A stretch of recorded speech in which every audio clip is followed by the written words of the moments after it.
Hi, my name is Brian Caffo. I'm a professor in the Department of Biostatistics at the Johns Hopkins Bloomberg School of Public Health, and this is the rCharts lecture, part of the Data Products class in the Coursera Data Science Specialization. This class is co-taught by my co-instructors Jeff Leake and Roger Pang. So rCharts. Is a really awesome little piece of software. So it's basically just a way to create interactive JavaScript visualizations using R. So what this means is you don't have to learn complicated tools like D3, but if you really want to get into this kind of stuff, you need to learn D3 and JavaScript really well.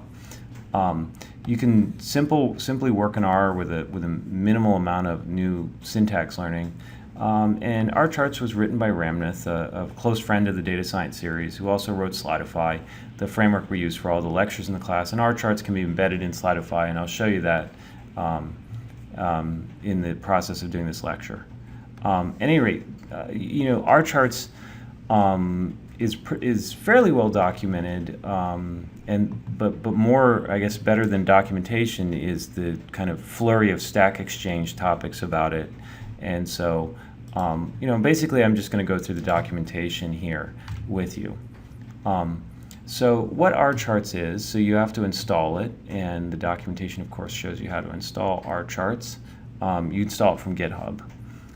So you want to do library required rCharts. rI is here just reformatting a data frame from this dataset rI color. And so the basic function for a specific type of rChart is nplot. So nplot calls a specific JavaScript plotting library. And in this case, notice the syntax. It's pretty familiar, right? So we want the frequency plotted as it depends on hair color, almost like a linear model. And here we want it grouped by eye color, and the type is multi-bar chart. And here there's just some data subsetting, so you specify a data command. So it actually looks an awful lot like LM. If you do this in R without that there, don't assign the plot to a value, it brings up the plot. If you assign the plot to a value, for me it's not bringing up the plot, but then this object has, list element has a bunch of objects saved in it. And so for one is the function save, and then you just can grab that function save and give it a name. In this case, I wanted to name this plot n1.html, and it saves an HTML file with the relevant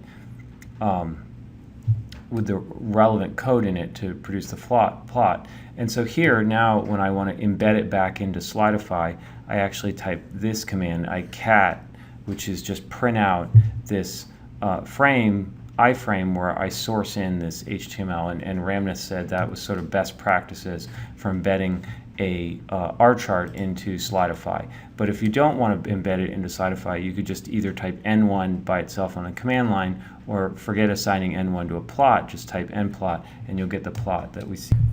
Okay, let me just give a couple caveats here. Is that I just had to actually stop the video and rerun a bunch of things because I was working across different computers, and I had to reinstall the latest version of Slidify and the latest version of rCharts to get the embedding within R to run. Otherwise, it seems to be that rCharts seems to have no problems. It's this idea of embedding rCharts into Slidify that is maybe a little finicky. At any rate, it seems like I got it to work now. So here's the N1 plot, and you can see the colors on the horizontal axis right here, the hair colors, right? And then you see the eye colors as the actual colors of the bars, right?